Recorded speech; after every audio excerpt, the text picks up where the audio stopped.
je vais donc intervenir d'une certaine manière assez dans le prolongement, un peu en rupture avec ce qui vient d'être dit aussi, en disant d'une part mon inquiétude à intervenir devant vous aujourd'hui, d'abord devant Bernard Stiegler et son équipe et des personnes qui travaillent depuis longtemps sur des questions que pour ma part je n'ai abordées que de façon latérale et assez tardivement puisqu'elles n'étaient pas centrales dans mes travaux de recherche.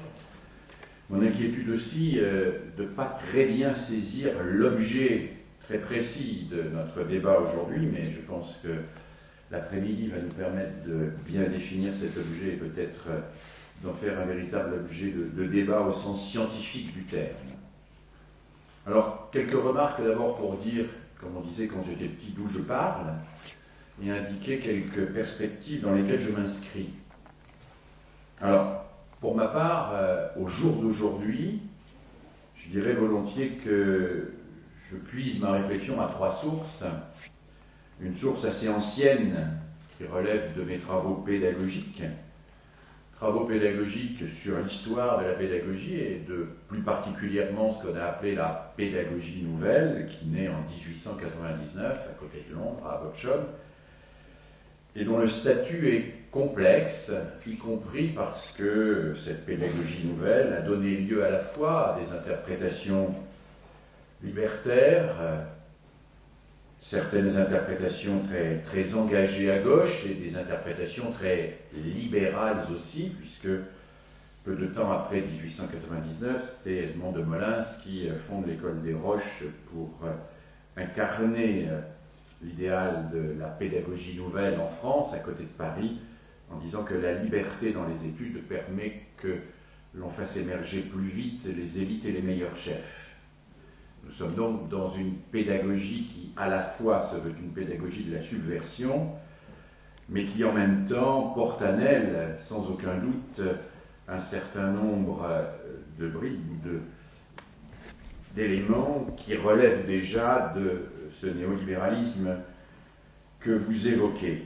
Et les pédagogues ont sans doute été les premiers à tenter d'y voir clair et de faire le ménage dans cette mouvance complexe de ce qu'on a appelé la pédagogie nouvelle, d'y repérer ce qui pouvait constituer les fondements d'une pédagogie populaire, au sens le plus noble du terme, et de les distinguer de ce qui pouvait représenter les prémices d'une forme de sélection, voire de darwinisme, puisque c'est un terme qui sera même employé par Ferrière pour désigner les collectives.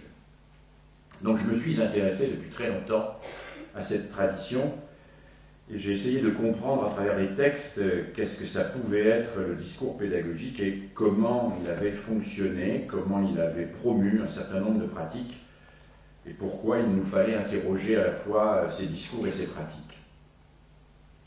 Deuxième source à laquelle je tiens beaucoup, c'est mon engagement militant en faveur du service public de l'éducation, avec une conviction chevillée au corps, c'est que c'est d'abord la qualité du service public de l'éducation qui doit être défendue et qu'il ne faut pas être sur une position qui consiste à systématiquement stigmatiser ceux et celles, soit qui quittent, soit qui utilisent d'autres systèmes que le système public ou le service public d'éducation, mais au contraire chercher à comprendre comment et pourquoi ce service public peut être une véritable institution démocratique. Et puis, troisième source de mes réflexions, et je vais y rester quelques minutes parce qu'elles font très largement écho à ce qui a été dit, ce sont mes responsabilités actuellement, aujourd'hui, donc comme vice-président de la région Rhône-Alpes, délégué à justement la formation tout au long de la vie, puisque c'est le titre de ma délégation. J'ai découvert depuis quelques mois à quel point les questions sur lesquelles j'étais amené à travailler étaient méconnues et recouvraient des réalités sociales très largement insaisissables par les discours actuels, à la fois sur l'école, la formation, mais plus globalement sur la société. Vous savez tous sans aucun doute que la formation continue en France, professionnelle et non professionnelle, on pourra y revenir, est un maquis absolument impénétrable, confié à une myriade de dispositifs, dans lesquels absolument personne ne peut rien comprendre, et a fortiori ceux à qui ils sont destinés.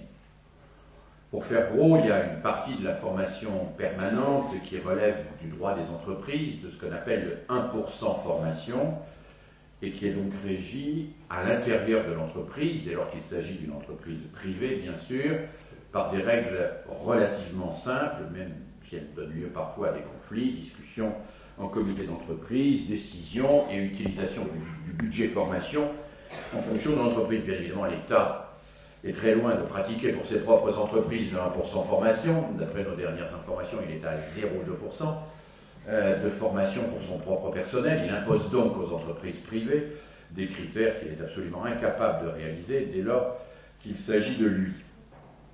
Ceci, entre parenthèses, à côté de ce 1% pour les personnes en statut salarié, il existe des personnes qui ne relèvent pas de ce droit-là parce qu'elles sont soit sans emploi, qu'elles n'ont jamais eu d'emploi, soit elles sont chômeuses et en fin de droit, donc ne relèvent plus de quiconque.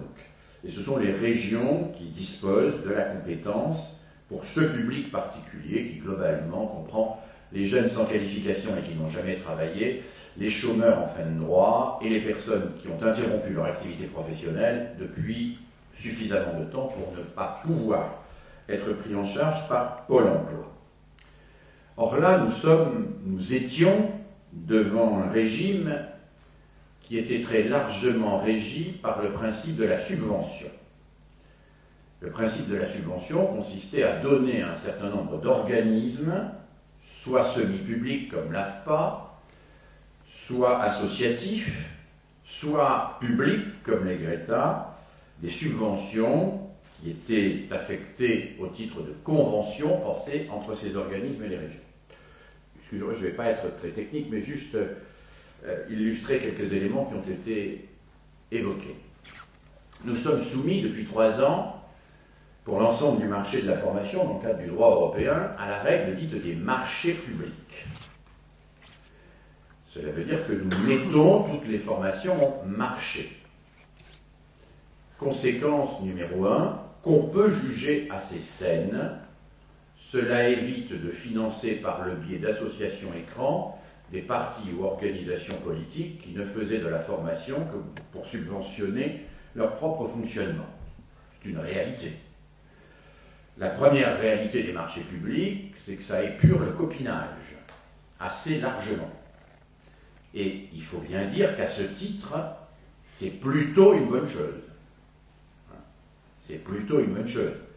Si on reprend l'histoire de la manière dont étaient distribuées les subventions aux organismes de formation dans une région comme Rhône-Alpes, elle est pratiquement superposée en termes de distribution financière aux différentes majorités régionales et aux parts qu'avaient dans ces majorités régionales les différentes associations d'organismes de formation qui appartenaient à différentes sensibilités de différents partis politiques et qui siphonnaient de manière extrêmement rigoureuse les finances régionales en fonction des relations privilégiées qu'ils entretenaient avec un certain nombre d'élus.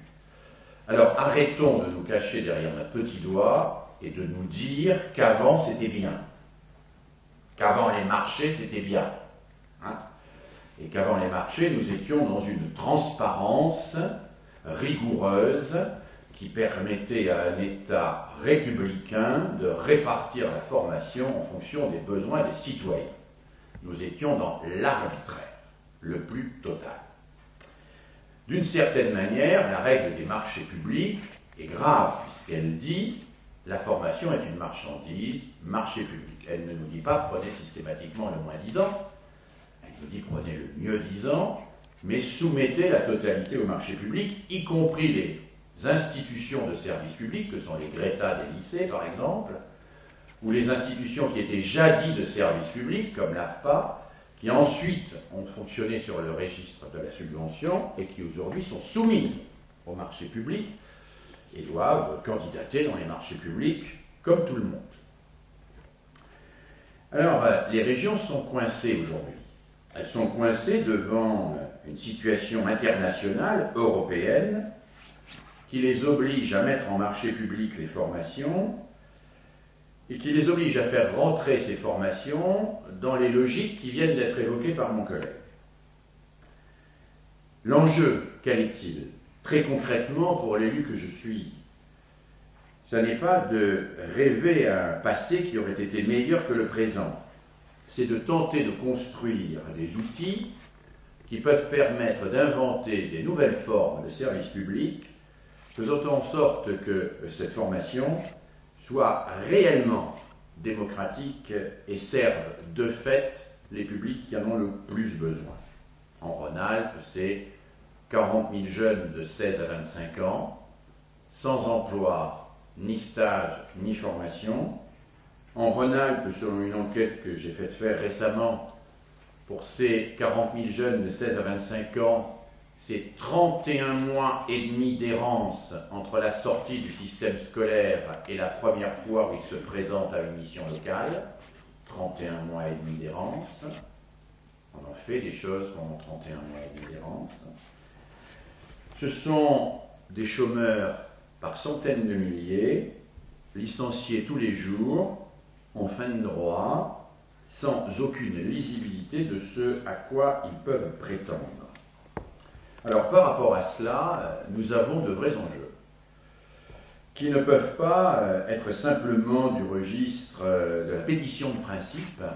Il nous faut avancer et dire clairement et concrètement comment nous souhaitons organiser, si nous sommes aux responsabilités, ce qui aujourd'hui relève du marché public et dont nous voulons que cela relève de la logique du service public, c'est-à-dire égalité d'accès, gratuité, recours en interne, exigence de qualité.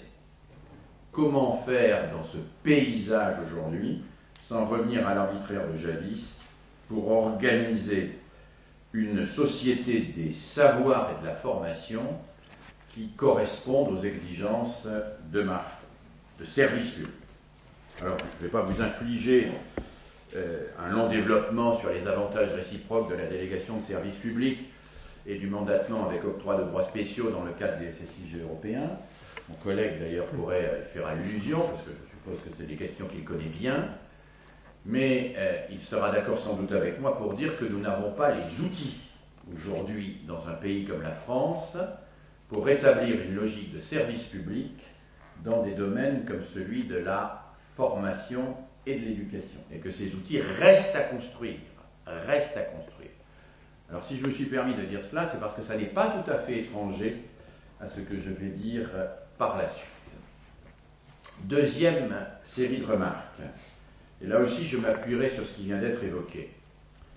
Le contexte idéologique concernant les questions de la formation est marqué du sceau de l'ambiguïté. Le sceau de l'ambiguïté, qui n'est pas nouveau, toutes les sociétés ont toujours entretenu avec leurs éducateurs et leurs pédagogues en particulier un rapport extrêmement ambigu. Un rapport ambigu dans la mesure où elles se sont fait une spécialité de récupérer un certain nombre de termes, en général de les retourner un peu à la manière des anneaux de Möbius, et de les remettre en circulation en leur faisant dire ou en leur faisant jouer un rôle tout à fait inverse au rôle pour lequel elles avaient été introduites, ces notions. Ainsi en est-il, par exemple, de la notion de projet. S'il y a une notion qui a été introduite dans le champ de la pédagogie comme une notion porteuse d'émancipation, de liberté, de mobilisation collective, c'est bien celle-là. La notion de projet, qui à l'origine est une notion qui s'inscrit même dans une perspective philosophique issue de la phénoménologie, de l'intentionnalité, et qui véhicule un dynamisme, véhicule une forme de confiance dans la personne qui relève de ce que mon collègue a appelé la grande tradition humaniste occidentale revisitée par les philosophies du début du XXe siècle. Or, on voit bien que cette notion de projet a été manipulée d'une manière tout à fait étrange et que les politiques l'ont utilisée pour précisément nourrir des types de fonctionnement qui étaient souvent à l'inverse de ce que cette notion-là proposait. On a fait souvent du projet un outil d'atomisation, un outil de mise en concurrence, parfois un outil d'isolement complet des personnes, voire de culpabilisation avec ce phénomène que vous avez bien pointé qui consiste à donner à chacun et à chaque collectif la seule responsabilité à la fois de sa propre réussite et de son propre échec pour exonérer la société de sa responsabilité collective. Donc on voit qu'une notion, comme la notion de projet, a pu être à la fois porteuse de dynamisme, et nous sommes nombreux sans doute ici à l'avoir utilisée, mais qu'elle peut être aussi renversée, retournée, et devenir, dans une autre acception, quelque chose d'extrêmement pervers. Alors, s'agissant des nouvelles technologies, parce que je ne crois plus qu'elles soient tellement nouvelles, je voulais m'arrêter sur 3 notions. Vous en avez évoqué 2, j'en rajouterai une 3e, mais je voudrais m'arrêter sur 3 notions qui me semblent au cœur de l'intelligence des débats concernant leur usage. Là, je reprendrai quelques mots sur la notion d'individualisation, sur la notion de compétence et sur la notion d'évaluation. Alors, quelques mots d'abord sur la notion d'individualisation. Là encore, ce qui pénalise beaucoup la réflexion éducative en France, c'est son amnésie. Je participais il y a 2 ans, je crois, à un grand colloque organisé par le journal Le Monde sur l'individualisation dans les dispositifs de formation, et le journaliste qui animait ce colloque, et qui était spécialiste des questions d'éducation au journal Le Monde, a ouvert le colloque en disant « Oh, il y a bien 4 ou 5 ans maintenant que cette notion d'individualisation est apparue dans le champ de la formation et de l'éducation. » Alors évidemment, pour les gens qui ont un tout petit peu de culture dans ce domaine, qui connaissent Miss Parcus, le plan Dalton, qui savent aussi même que d'une certaine façon, l'enseignement individualisé est antérieur à l'enseignement collectif frontal dans l'histoire de l'école, tout cela est assez humoristique. Néanmoins, je crois qu'il faut être attentif à l'utilisation de ce mot d'individualisation. Nous avons été un certain nombre à l'utiliser, et à l'utiliser à partir des années 70, dès lors que nous avons importé dans le champ de l'éducation les concepts de la psychologie différentielle.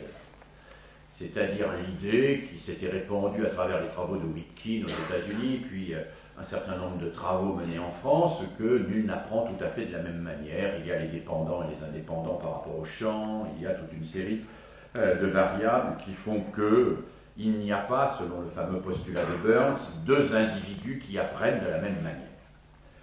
Dès lors que ceci est devenu dans les années 70 une sorte de vulgate éducative, il n'y a pas 2 individus qui apprennent de la même manière, la notion de différenciation puis d'individualisation est arrivée. Je voudrais préciser que nous avons tout de suite pu identifier que la notion d'individualisation, là aussi, pouvait être utilisée de 2 manières. On voit très bien qu'elle a été utilisée dans tout un courant à travers une forme de souci de repérage du donné préalable à toute remédiation pédagogique, permettant de concevoir l'acte pédagogique d'une manière strictement individuelle comme une réponse à quelque chose qui lui préexisterait. Et on voit tout un courant pédagogique qui travaille sur l'individualisation comme, je fais gros, adaptation d'une méthode pédagogique à un individu identifié, adaptation à son rythme de travail, adaptation à ses prérequis, adaptation à ses stratégies d'apprentissage. Il y a donc toujours dans cette conception de l'individualisation un diagnostic préalable. Et c'est en fonction de ce diagnostic préalable que l'on élabore ce qu'on appelle des remédiations pédagogiques. Alors, j'ai pu montrer que toutes les théories de l'individualisation qui se nourrissaient de ce courant finissaient dans une forme subtile, mais néanmoins presque toujours avouable ou avouée de génisme. C'est Ferrière qui, en 1942, publie vers une classification astrologique des types psychologiques, et qui, s'appuyant sur des travaux menés par Huth en Allemagne pendant la période de l'avant-guerre, l'avant-seconde guerre mondiale, explique que pratiquement à la naissance, et même probablement avant en fonction des ascendants astrologiques, on peut identifier les besoins éducatifs des individus et à partir de là leur proposer l'éducation qui leur convient. Nous sommes là dans une espèce de songerie totalitaire qui, c'est vrai, est présente dans la pratique pédagogique. Mais on voit que la notion d'individualisation, assez vite aussi, a été travaillée dans un autre sens, radicalement différent, par ceux et celles qui ont vu un moyen de contrer, en quelque sorte, une normalisation culturelle qui relevait, pour reprendre la terminologie bourdivine ou bourdieuxarde, qui relevait de l'exercice de la violence symbolique de la culture dominante.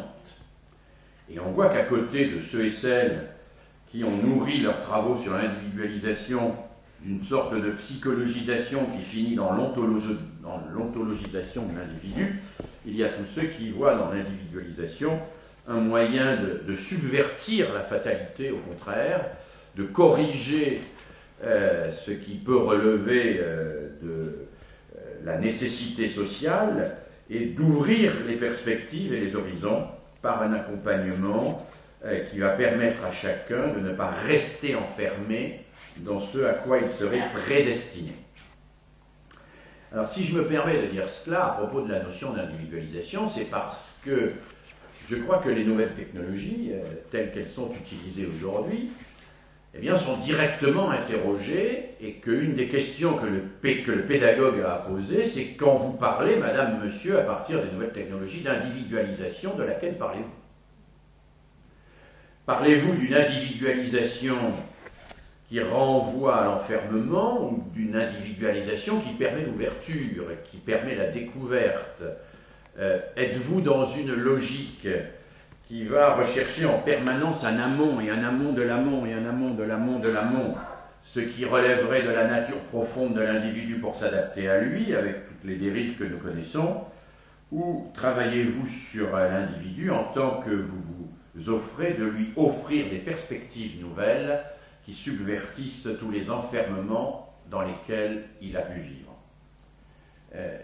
J'insiste là-dessus parce que pour voir au quotidien l'usage de l'informatique, pour dire gros, je crois que cette question est très profondément présente dans les usages tels que nous les pratiquons aujourd'hui. Deuxième concept, celui de compétence.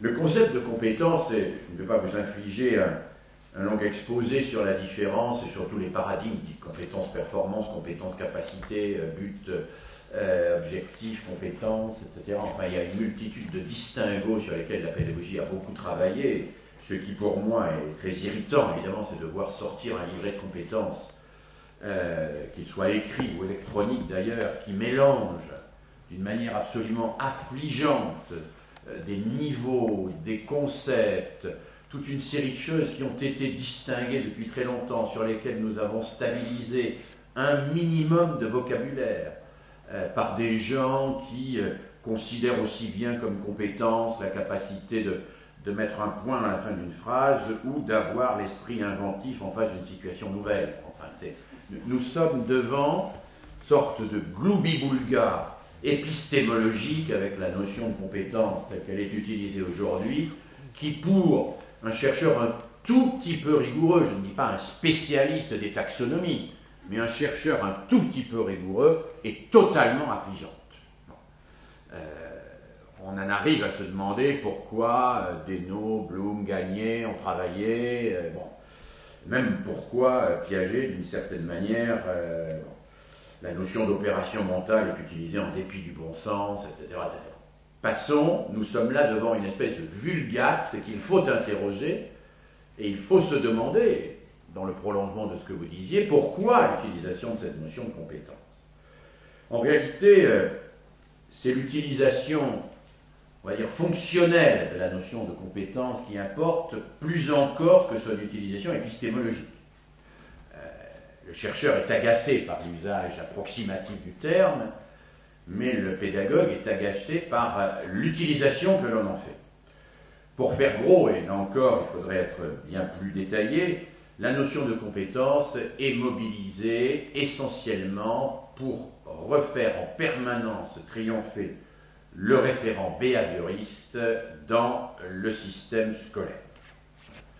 Alors, pour faire gros, hein, le référent behavioriste, c'est la boîte noire, vous connaissez Watson, stimulus-réponse, c'est-à-dire l'hypothèse méthodologique selon laquelle il y a des inputs et des outputs, et qu'on envoie des inputs, on mesure des outputs, on observe des comportements, et les comportements étant les seules choses véritablement observables, ce sont les seules choses qui doivent être véritablement évaluées. Donc tout ce qui n'est pas traduisible en termes de comportement ne relève pas de l'évaluation. Là encore, il faut être prudent. À un moment, le behaviorisme a pu constituer une avancée dans le domaine de l'éducation, et en particulier par rapport au brouillage, on va dire, mystico-lyrique des intentions de la République éducative. La République éducative était spécialiste du brouillage mystico-lyrique, hein, l'esprit critique, l'admiration des grandes œuvres, la capacité à se mobiliser pour la grande culture, enfin, tout ça fait partie des intentions assez générales et généreuses pour que nul ne s'inscrive jamais en faux et que ça puisse être annoncé sans jamais être pratiqué. Bon. Nous sommes là dans une grande tradition de la France, qui dès lors qu'il faut faire de beaux discours, sait les faire, mais qui rechigne à les opérationnaliser, considérant que toute médiation est impure au regard de la splendeur des intentions. Alors, à un certain moment, le behaviorisme a pu dire, mais de quoi parlez-vous donc? Et c'était intéressant de dire, quand vous parlez d'esprit critique, de grande culture, de quoi parlez-vous donc? Montrez-nous donc de quoi vous parlez. Quel effet et quel impact ça a, et à quoi je peux voir que ça existe, votre affaire, que ça n'est pas simplement une espèce de déclaration d'intention généreuse et des puissants à l'égard des pauvres. Et il y a eu un aspect heureusement intempestif du behaviorisme dans la première moitié du XXe siècle. Heureusement intempestif, pour dégonfler un certain nombre de baudruches théoriques et pour dire mais nous on veut voir qu'est-ce qui se passe. Et ça a pu faire progresser les pratiques. Reste que ce qui a pu faire progresser les pratiques un temps peut devenir aussi à un moment un frein à l'évolution de ces pratiques. C'est bien évidemment, Bernard Stiegler utilise toujours ces notions de pharmacone qui ont été rappelées tout à l'heure, quelque chose d'absolument central. Et on voit bien que ce qui à un moment a pu avoir une vertu même subversive par rapport à l'intentionnalité généreuse et culturelle de l'époque est aujourd'hui devenu un outil de contrôle extrêmement strict permettant, et mon collègue n'a pas évoqué cette notion, mais je voudrais en dire un mot, le pilotage par les résultats. Permettant le pilotage par les résultats. Le pilotage par les résultats pose un certain nombre de problèmes forts au plan éducatif. D'abord sur l'observabilité des résultats. La réduction de tout résultat à un comportement observable, bien évidemment. Est-ce que tout résultat éducatif se réduit à un comportement observable? C'est la théorie de l'Hipprocuste. À partir d'un certain moment, on ne forme que ce que l'on a les outils pour évaluer. Et je reviendrai à la question de l'évaluation dans un instant.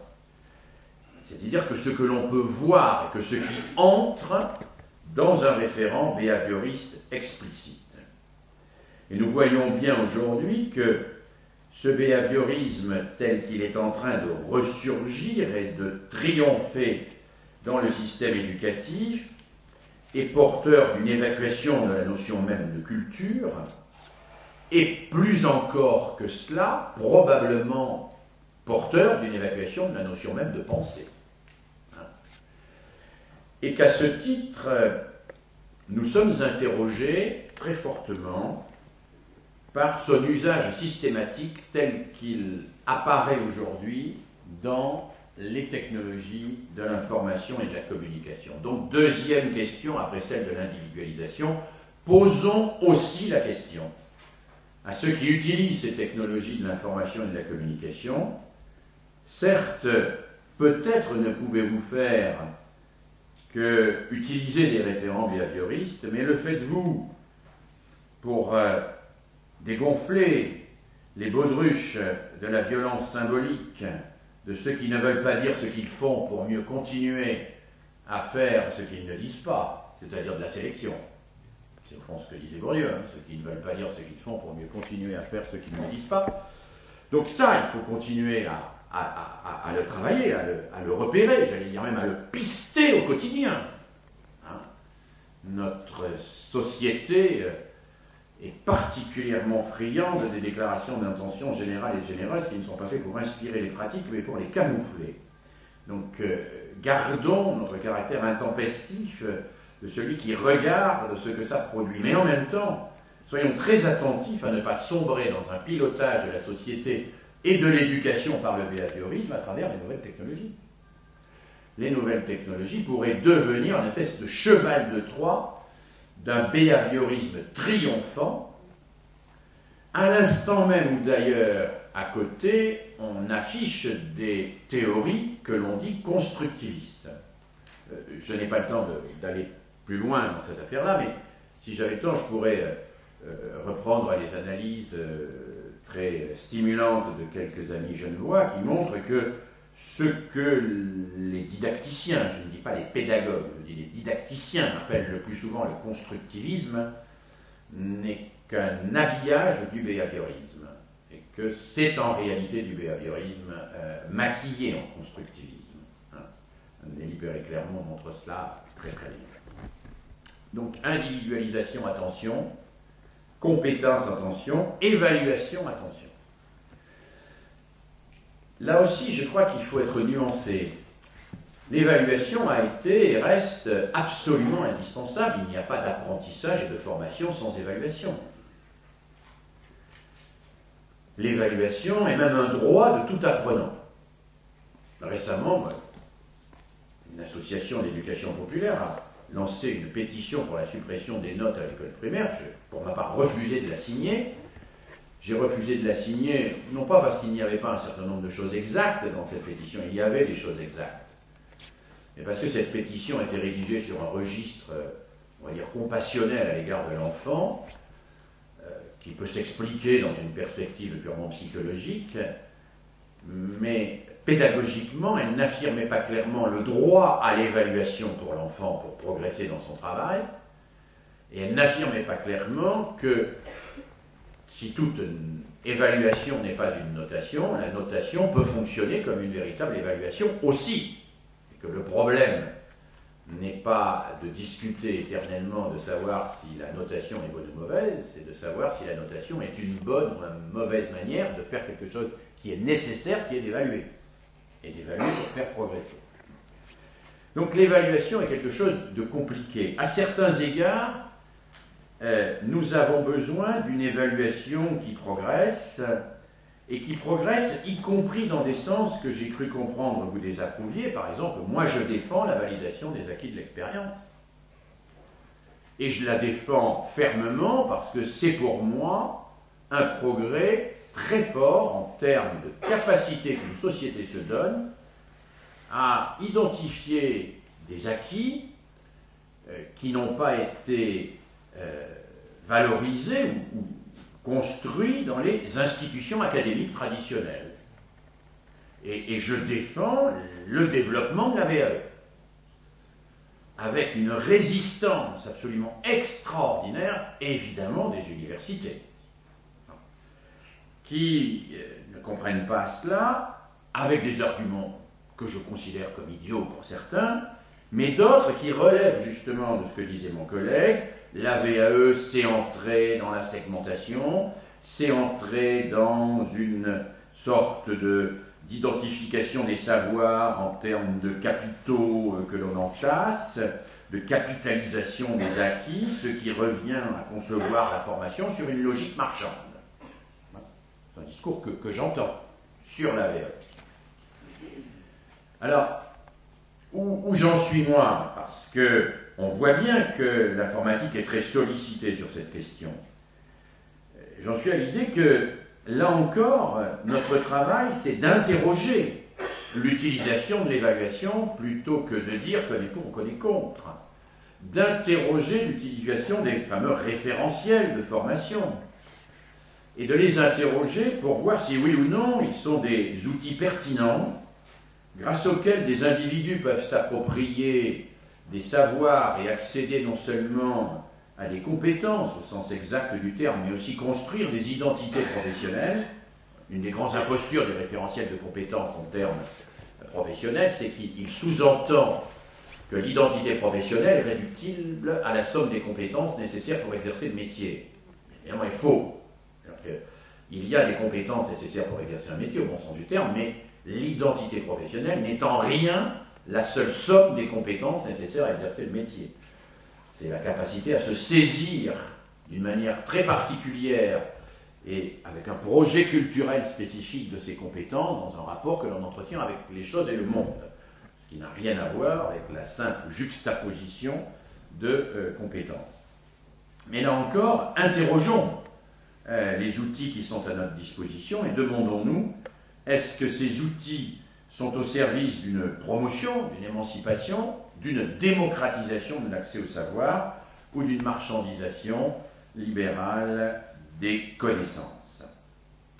Troisième série de remarques, vous voyez, cette deuxième série de remarques était simplement sur le registre attention aux mots, méfions-nous des mots qui peuvent être à double tranchant et attention à la façon dont un certain nombre de concepts sont utilisés. Il faut en même temps s'en dégager et en même temps, je crois, être capable d'interroger dialectiquement mais finement, d'une manière qui ne soit pas caricaturale, ce qui est en train de se passer.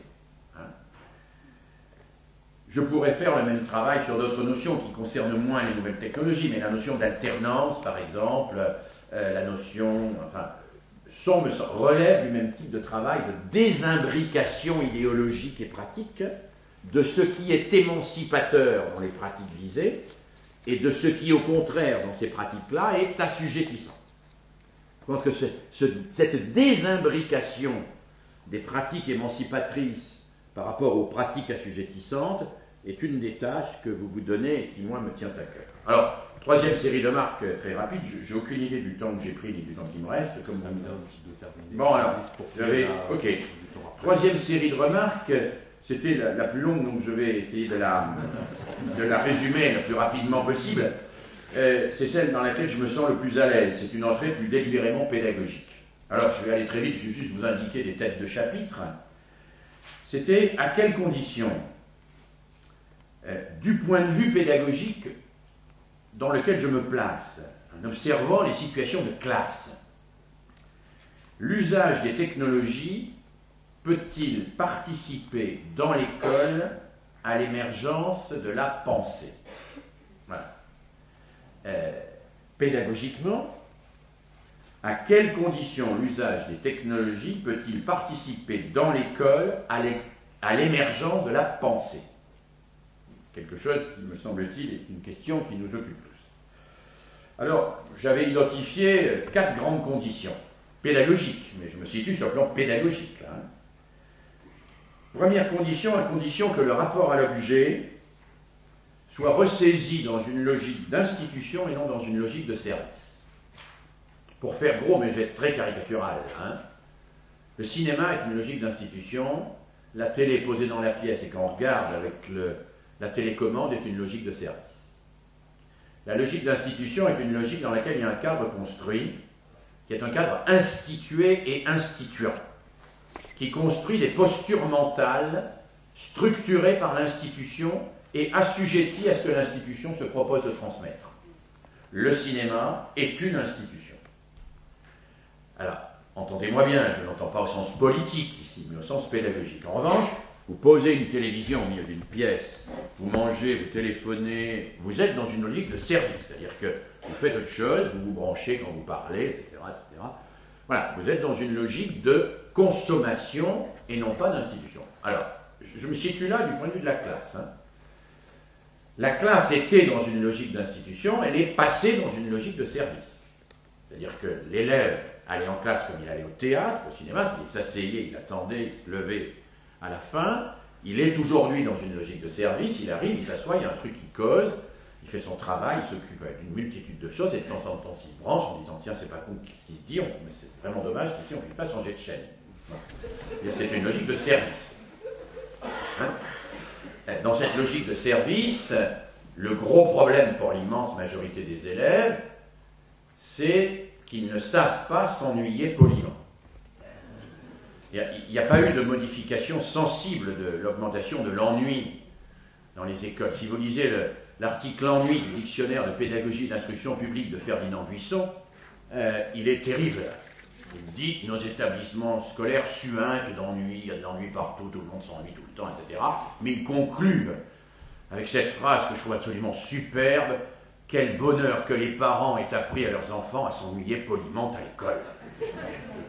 Bien évidemment, le problème aujourd'hui, c'est que l'ennui est toujours là, mais que les parents n'ont plus appris à leurs enfants à s'ennuyer poliment à l'école.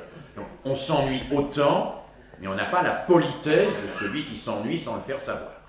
C'est ça qui pose le problème, ce n'est pas l'augmentation de l'ennui, c'est la disparition de la capacité à cacher le fait qu'on s'ennuie.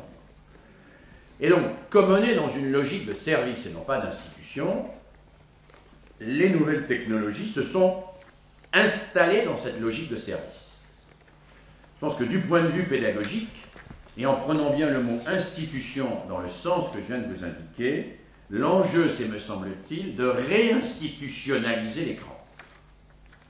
Alors, quand je dis réinstitutionnaliser l'écran, je pourrais vous dire très concrètement ce que ça veut dire. Ça veut dire mettre en place des rituels d'utilisation, ça veut dire l'inscrire dans une temporalité spécifique, ça veut dire l'inscrire avec une forme de sacralisation des césures, etc. Enfin, tout ce qui constitue le fonctionnement d'une institution. Voilà. Première condition, me semble-t-il, pour que les technologies de l'information participent de l'exigence de la pensée, c'est qu'elles soient ressaisies dans une logique d'institution et qu'elles ne soient pas utilisées dans une logique de service. Deuxième condition, c'est que l'horizontalité des échanges n'écarte pas l'exigence de vérité. Je pense que pour la classe, c'est évidemment fondamental. Que les nouvelles technologies permettent l'horizontalité des échanges, facilitent les échanges horizontaux d'une manière extrêmement efficace, nul ne le nie. Tout le problème, c'est le moment où la rapidité, le flux, la quantité des échanges abolit l'exigence de vérité qui n'est plus tenable parce qu'aucune verticalité ne peut plus s'opposer à l'horizontalité des échanges, tellement celle-ci est à la fois rapide et, j'emploie le mot à dessein, violente. Et je crois que l'école a un vrai travail à faire là-dessus pour que, au quotidien, la multiplicité des échanges n'exclut pas l'exigence de vérité. Je ne parle pas d'esprit critique là.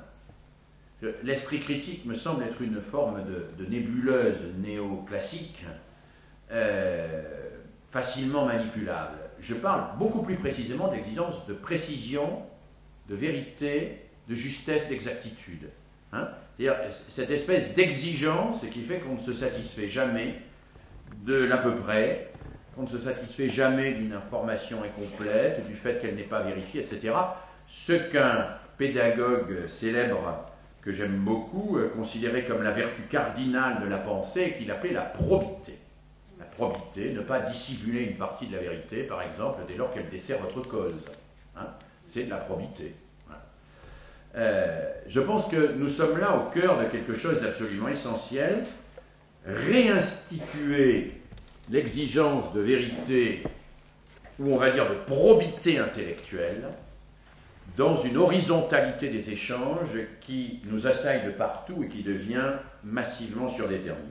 Troisième condition, et je vais très vite, je pense que les nouvelles technologies peuvent contribuer à l'émergence de la pensée dans la mesure où la multiplication des images n'abolit pas la capacité à construire du symbolique. Je pense que nous sommes là, je pourrais bien sûr être beaucoup plus détaillé, j'emploie un vocabulaire qui est sans doute approximatif, mais je crois que nous sommes là vraiment à un moment tout à fait critique. Hein. Les images aujourd'hui, et l'image est devenue l'abolition du symbole. Hein. Le symbole dans la pensée pédagogique basique, hein, le premier symbole, c'est, vous savez, Piaget dit, la balle qui roule sous le canapé, l'enfant ne la voit plus dans un premier temps, il croit qu'elle n'existe plus. Et puis tout d'un coup, pas tout d'un coup, enfin progressivement, il construit ce qu'on appelle la permanence de l'objet, et il sait que la balle n'existe plus, même quand il ne le voit pas et qu'elle est sous le canapé. À ce moment-là, il se fabrique quelque chose, enfin, un objet symbolique, qui est la balle, même quand il ne la voit pas. Voilà. Autrement dit, le symbolique dans la construction de l'intelligence, c'est la possibilité de se représenter ce qui n'est pas immédiatement présent sous nos yeux. Et de manipuler ces choses-là, parce que la manipulation de ces choses-là offre une infinie combinaison de possibles qui nous ouvre à l'émerveillement de la créativité et de l'intelligence bien plus que la simple combinaison des images.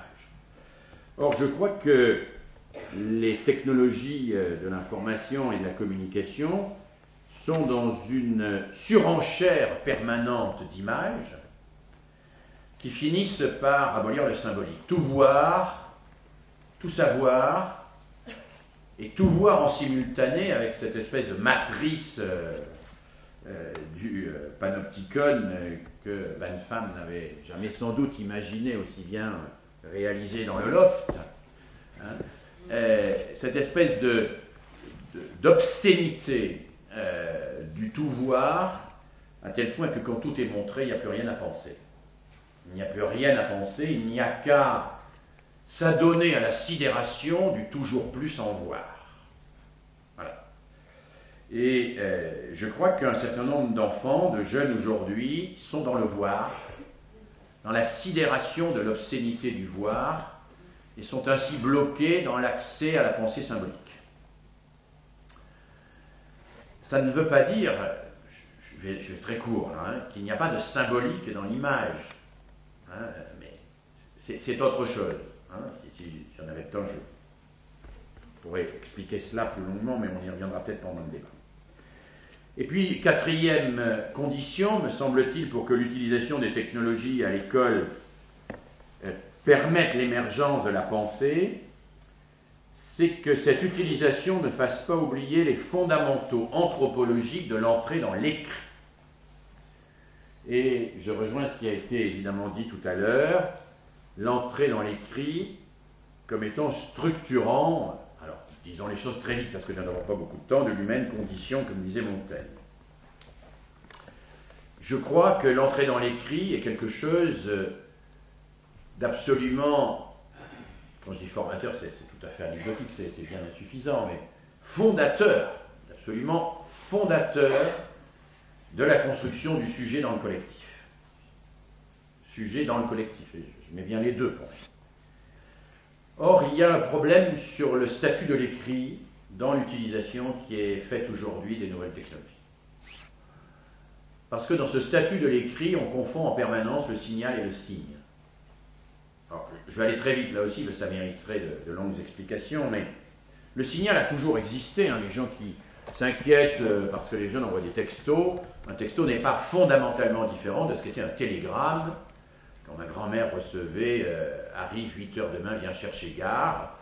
Bon, chacun comprenait qu'il ne fallait pas aller chercher la gare, mais à la gare, et personne ne s'émouvait du fait qu'on avait enlevé l'article ou la préposition. Les Indiens faisaient des signaux de fumée, on a des signaux sur la route. Bon, le signal, comme dit Ricoeur, s'épuise dans son impact. C'est-à-dire une fois qu'il a été effectué, voilà, il est mort. Hein. Ce qui constitue le signe, en revanche, je crois, et l'écrit proprement humain au sens instituant du terme, c'est tout à fait autre chose. Et à cet égard, j'aimerais, si j'avais le temps, mais je le ferai plus tard, dire, bon, alors je m'arrête. J'ai aucune idée du temps parce que je n'ai pas de monde devant moi. Je m'arrête tout à fait, oui.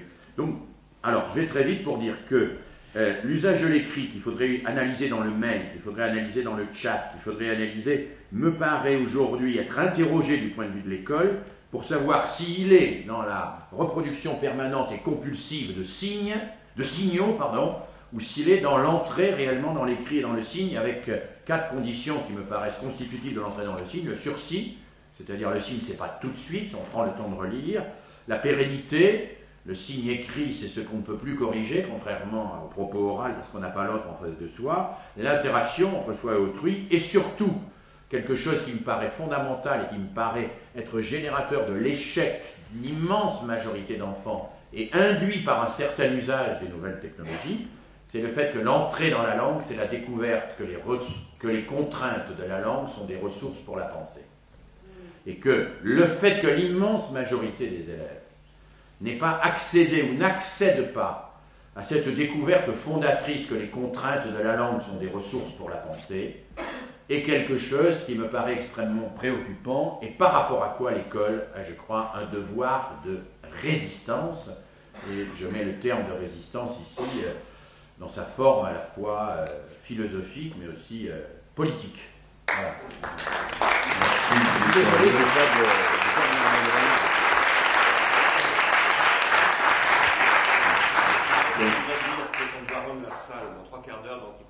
Ah bon? Mais vous nous avez pas dit combien de temps on avait pour parler? Il faudrait donner une montre à... Si tu en as une montre ou pas. Moi, j'ai l'heure. Moi, je n'en ai pas. Sur l'ordinateur. Moi, C'était très intéressant, malheureusement le temps nous est compté. Excusez-moi. Donc, non, mais